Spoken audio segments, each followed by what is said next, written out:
আসসালামু আলাইকুম। আজকে আমরা ম্যাক্সিমাম পাওয়ার ট্রান্সফার থিওরেমে একটা গুরুত্বপূর্ণ ম্যাথ নিয়ে আলোচনা করব।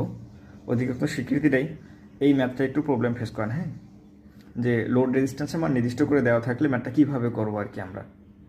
তো আমরা সচরাচর ম্যাক্সিমাম ট্রান্সফার থিওরেমে যে ম্যাথগুলো করি লোড রেজিস্ট্যান্স এবং থেভেনিন রেজিস্ট্যান্স সমান করে করি আর কি।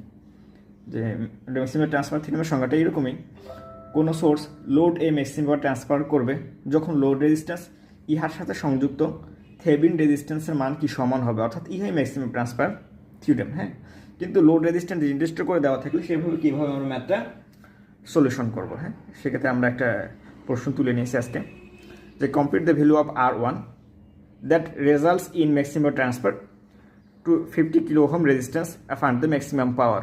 ঠিক আছে, অর্থাৎ এই যে 50 কিলো ওহম লোডটা নির্দিষ্ট করে দেওয়া আছে, এই যে এই কিলো ওহম 50 কিলো ওহমের রেজিস্ট্যান্সের জন্য সার্কিটে কত সর্বোচ্চ পাওয়ার পাওয়া যাবে এটা আপনাকে ফাইন্ড আউট করতে বলছে। ঠিক আছে, তো আমরা আগে কি বলে নিলাম, একটা সংজ্ঞা বলে নিছি আপনাকে, অর্থাৎ ম্যাক্সিমাম ট্রান্সফার থিওরেমে যখন লোড রেজিস্ট্যান্স মান নির্দিষ্ট করে দেওয়া থাকবে সেক্ষেত্রে থেভেনিন রেজিস্ট্যান্স এবং কি লোড রেজিস্ট্যান্স কি হবে না, সমান হবে না, কোনোভাবেই সমান হবে না।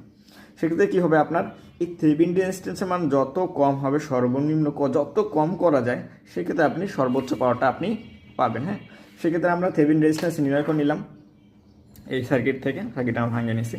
ঠিক আছে, এই সার্কিট থেকে তাহলে আমি একটা কাল্পনিকভাবে সোর্স হিসেবে বিবেচনা করলাম, তাহলে কারণ এখানে সোর্স হিসেবে বিবেচনা করলে এই সোর্সটা কি শর্ট হয়ে যাবে, এই দুটো প্যারালাল এর সাথে কি সিরিজ, এই দুটো প্যারালাল এর সাথে সিরিজ করলাম, এই দুটো প্যারালাল এর সাথে সিরিজ।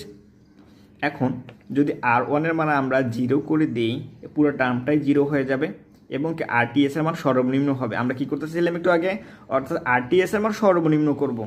এখন আপনি এই R1 এর মান যদি 1ও বসাই তাহলে RTS এর মান সর্বনিম্ন হবে না, তাহলে 0 করলে RTS এর মান সর্বনিম্ন হবে। এই টার্মটা আমরা 0 করে নিলাম এবং এখানে ক্যালকুলেশন করে 50 কিলো ওহম বের করে নিলাম। ঠিক আছে, আপনি ক্যালকুলেশন কিন্তু মনে রাখতে হবে, এখানে কিন্তু কিলো ওহম ছিল, অবশ্যই আপনাকে কিলো ওহম দিতে হবে। ঠিক আছে, এখন আমরা RTS পাইছি, এখন কি VTS দরকার আমার, এখন VTS দরকার, এখানে একটা কেভিএল লুপ নিলেই হয়।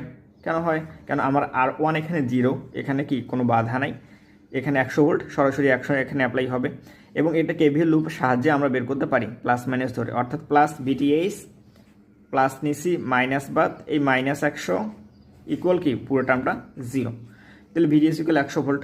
এখন ম্যাক্সিমাম পাওয়ার ট্রান্সফারের সূত্র আমরা জানি, কি জানি, PL ম্যাক্স অর্থাৎ সর্বোচ্চ পাওয়ার VTS হোল স্কয়ার 4 গুণ RTH, কিন্তু আপনি ওই শর্ত অনুযায়ী ম্যাথটা করতেছেন না, কেননা আপনার এখানে RL এর মান নির্দিষ্ট করে দেওয়াই আছে। ঠিক আছে।